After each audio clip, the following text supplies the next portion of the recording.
Big Herc 916, positivity, motivation. You know, we do it over here. Go to bigherc916.com, pick you up some merch, represent, grab your bar of soap, wash your ass. Frisco out of control, man, but this is what they voted for, man. Check it out. San Francisco businesses fed up with crime. One sandwich shop owner is calling for action after he says he was attacked outside his store. He says he yelled at a man to stop urinating on his trash can and then was sucker punched.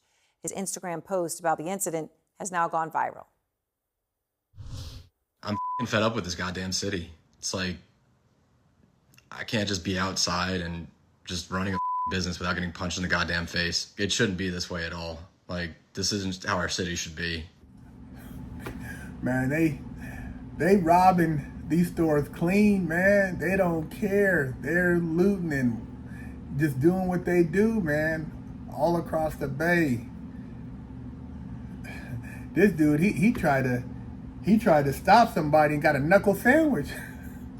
It ain't funny, man, but it is funny because these people push this narrative. The community. You know, if you haven't been to your community political meetups or, townhouse meetings, it's something that you should pay close attention to, because these people you vote into office, they're dictating policy which promotes behavior in your communities. And they push this type of mentality to where people just figure, hey, nothing's gonna happen to me. You got these prosecutors who have been already paid for, and they got a narrative that's being pushed because they've been funded by a certain person. And you got the mayors and the city council people who are all laughing, and they're shopping in private stores. They're not living in these communities. They don't care, because like I said, the next phase in what they're going to usher in is going to be something that's going to be such a lockdown type of situation. And the only people who are going to really have freedoms are those who are part of the institution. It comes as some stores are locking up everything from coffee to frozen food to try to combat theft. Our Kyung Law visited one Walgreens that's hit by shoplifters more than a dozen times a day. It happened 3 times while she was inside. Richie Greenberg walked into a San Francisco Walgreens when he saw in the frozen food section this. Chains, heavy chains that went from padlock to padlock on both sides of the doors, and this was bizarre, something I'd never seen before. This is just more icing on the cake, telling us that rampant crime has become a regular part of life. So typical that in the 30 minutes we were at this Walgreens, we watched 3 people, including this man, steal. Did that guy pay? Did that guy pay? He didn't pay. Walgreens says this Richmond neighborhood store with aisles of products like mustard locked behind plexiglass has the highest theft rate of all their nearly 9,000 U.S. stores, hit more than a dozen times a day. When thieves turned to cleaning out ice cream and frozen burritos, workers grew so frustrated they resorted to the chains. They were ordered down by corporate because of the negative messaging. And that's what they want. They don't want people to really have free access to things. They want you to order everything online, have it sent to your house. They want the streets to be a controlled environment.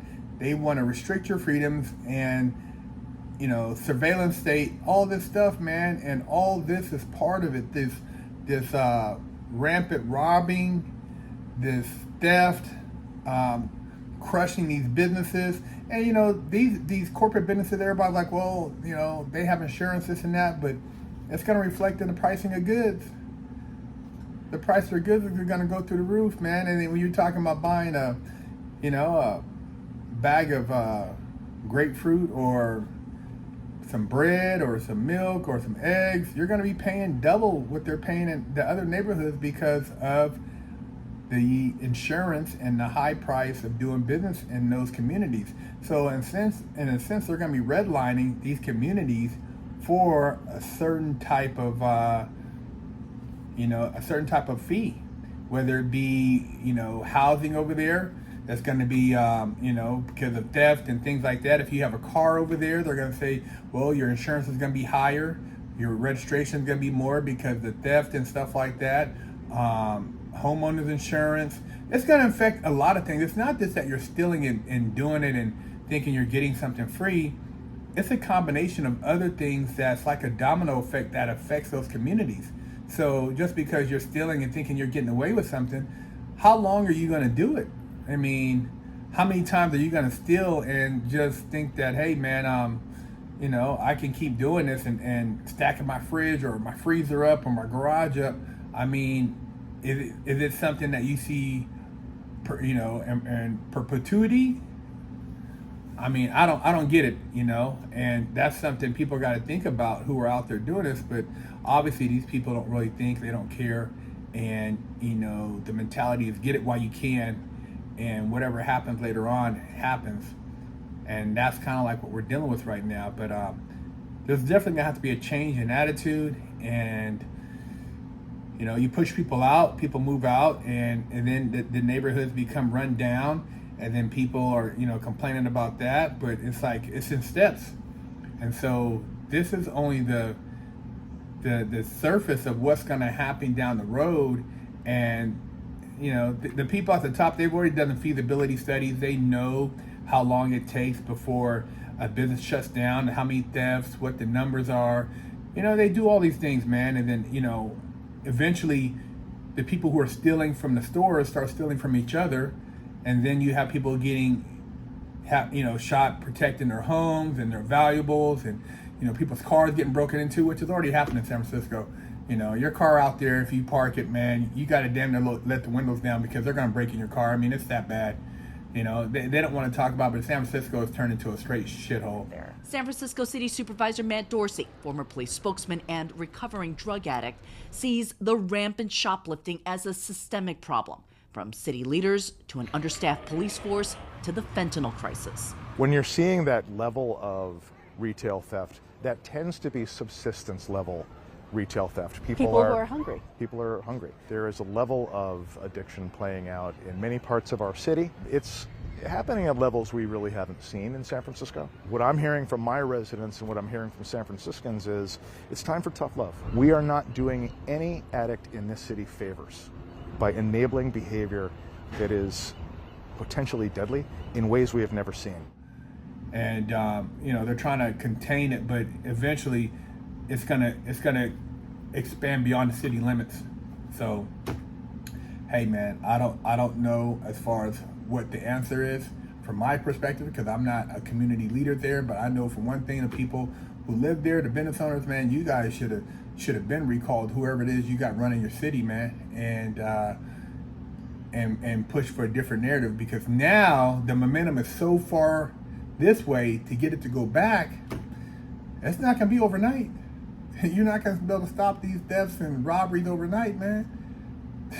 It's already greenlit. So to reverse that, it's gonna take some drastic changes, man, and it's gonna be something that the people living there probably aren't gonna like, but you ushered it in. So, hey, man, there you have it. They getting down out there, man, stealing, willing, and dealing.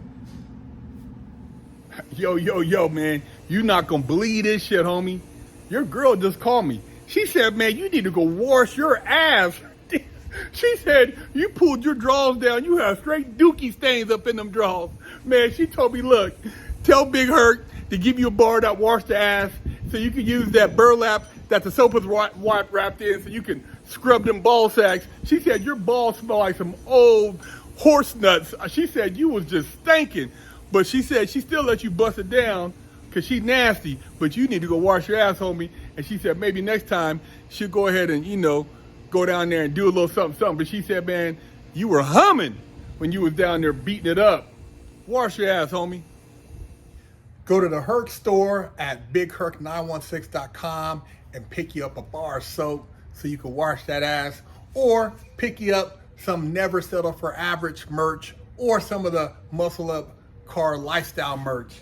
We have hats, Never Settle for Average, got the Muscle Up t-shirts, We also have the Never Settle for Average tank tops.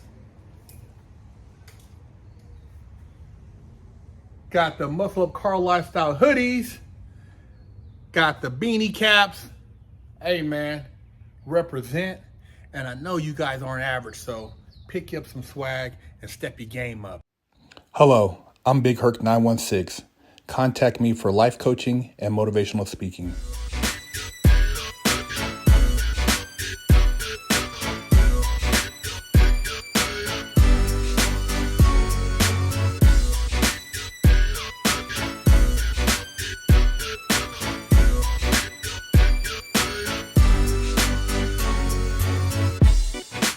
Lockdown's over. Get your yard time in. Exclusively at FreshOutSeries.com.